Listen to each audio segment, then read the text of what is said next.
Yo, what is up, PPL fans? Shoutout here, coach of Bayern Munich, and welcome to PPL Season 5, Week 9. This week, we're against Ruby Mero and his Cleveland Bros. However, as I briefly mentioned in my team analysis, link to that is in the description below. Make sure to check it out to see what we're actually bringing.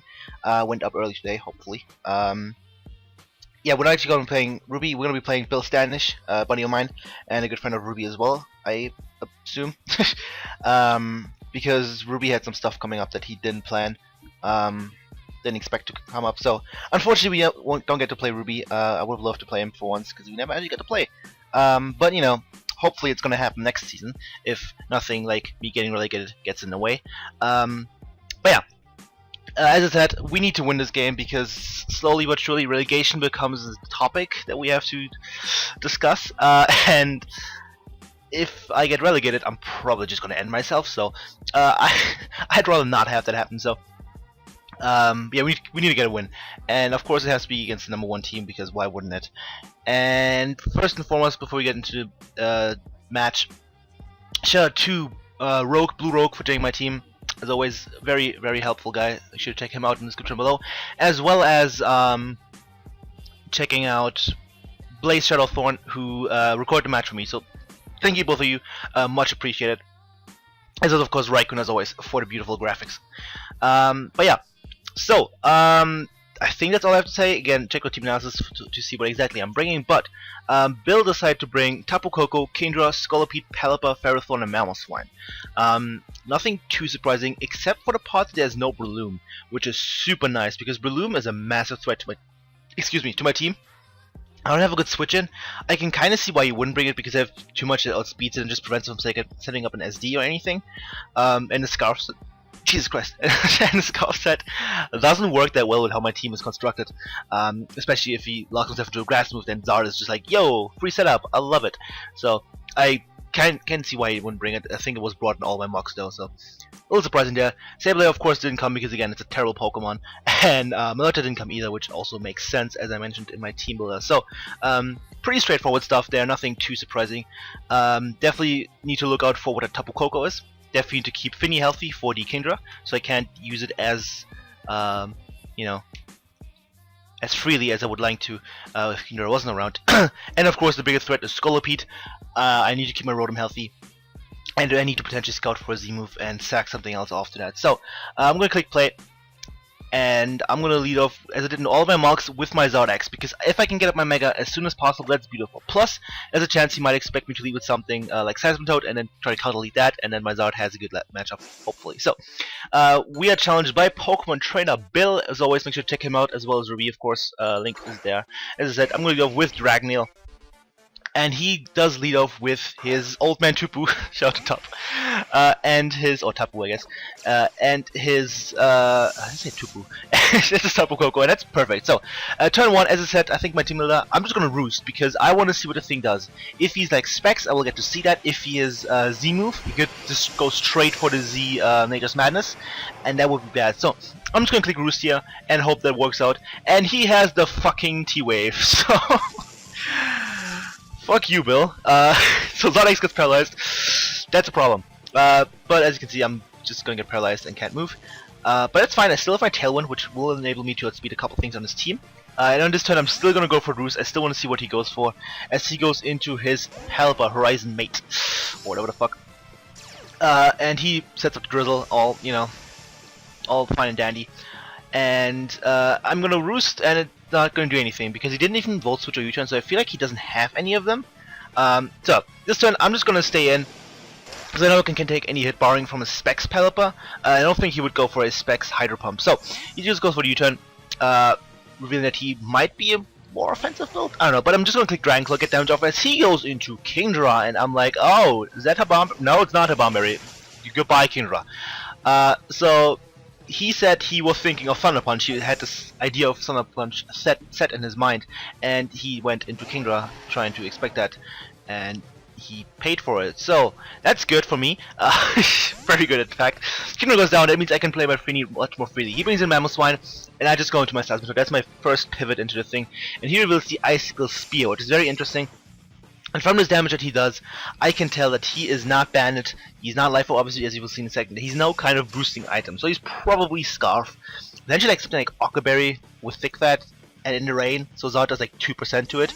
Could be a thing, it could be something else, but or Sash potentially even, but I'm definitely leaning towards a Scarf variant. So, he was in Tapu Koko, I'm just going to go for the Scald, because there's nothing to take it outside of the Snarthorn. If I get a burn on that, that would be beautiful, and that does a ton of damage. So, Koko goes down really low and is burned as well, and I'm just going to stay in here, I believe.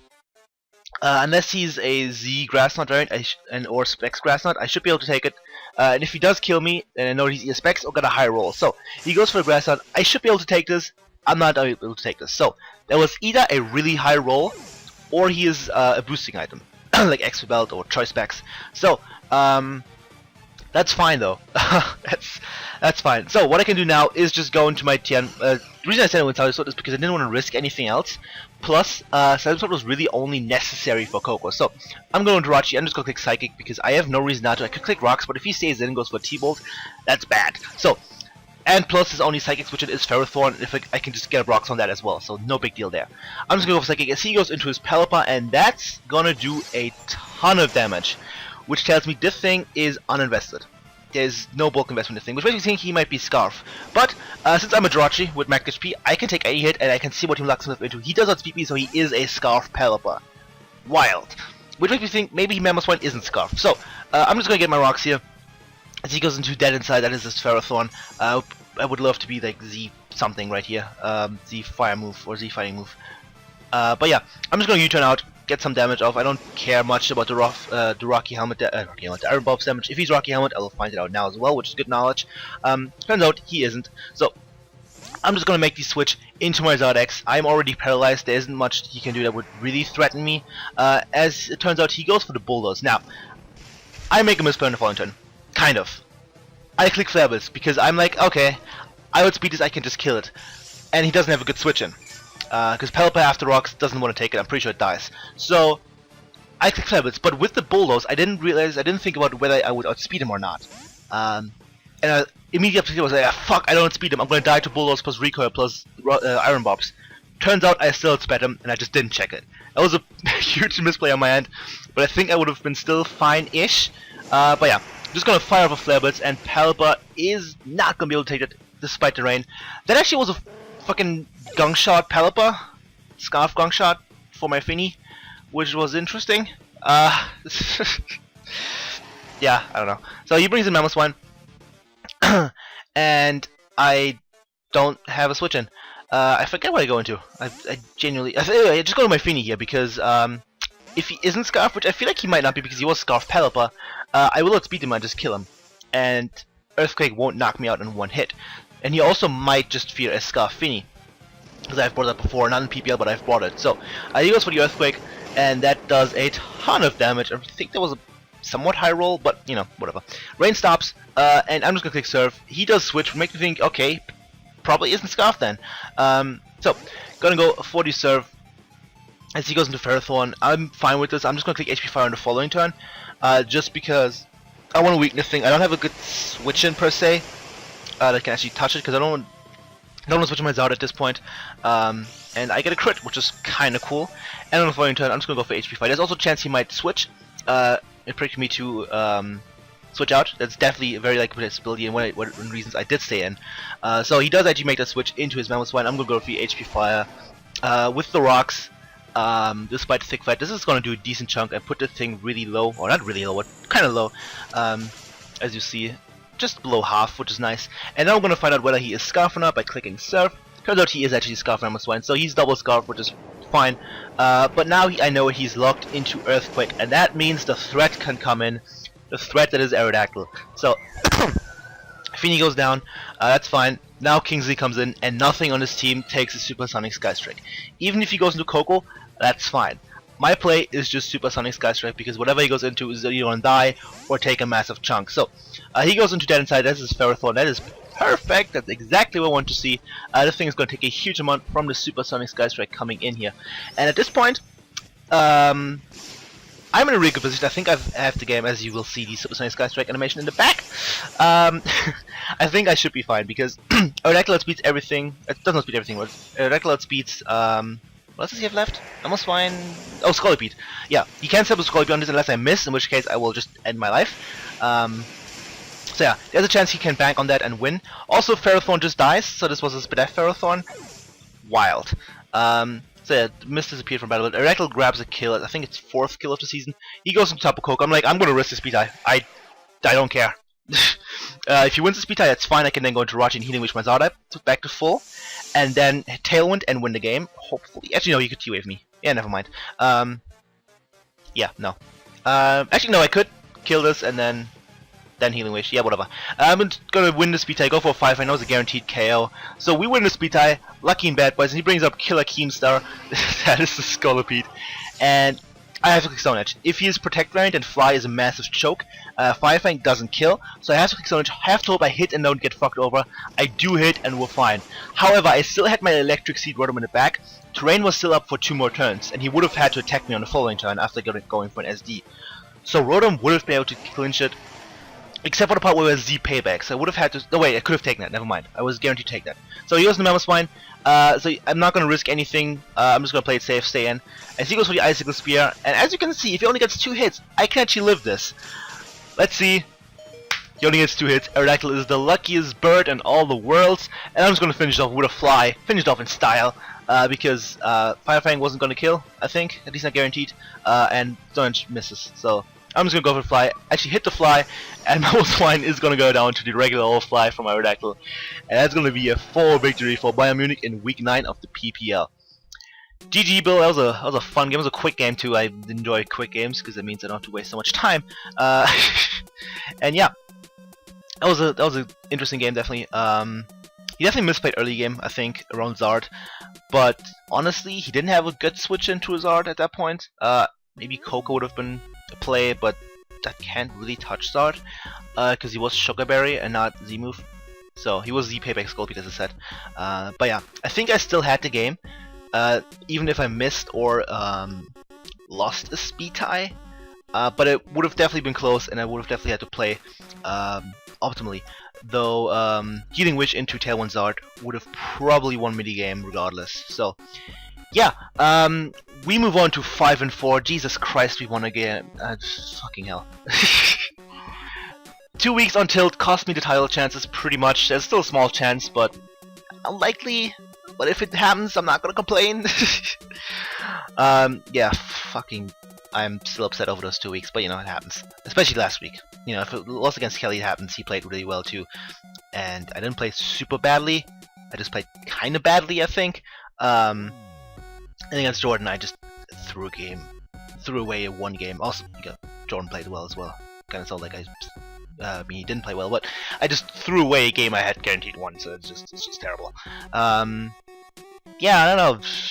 Terrain didn't fuck me over this time, isn't that lovely? It actually would have helped me with Rotom. But yeah, Robin would have guaranteed taking a Z payback because it's the same as well as Z Pursuit, which I calced for in my prep.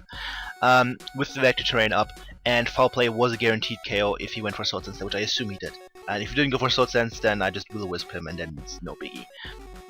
So yeah, unless I miss, in which case, fuck my ass, I guess.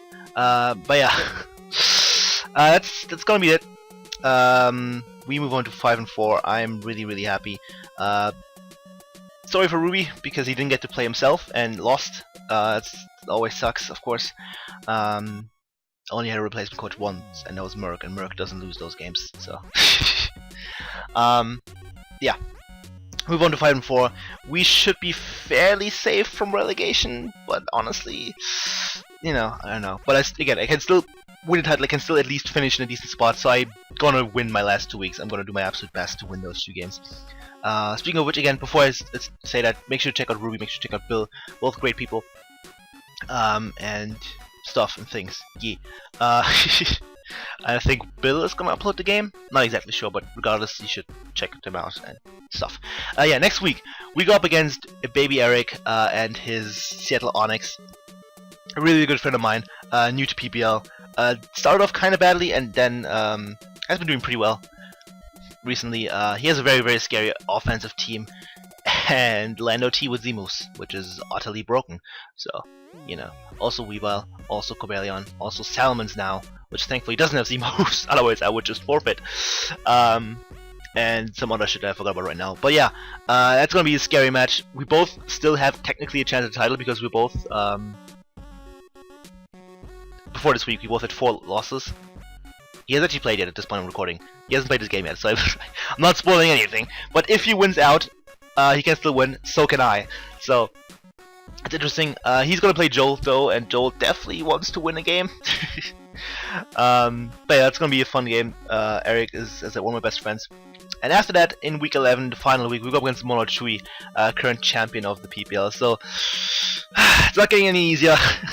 But it should be for a couple of fun weeks. Of course, I forgot to mention, MVP is Aerodactyl, without a shadow of a doubt. That thing just cleaned the fuck up at the end. Absolutely lovely, that's the word I was going for.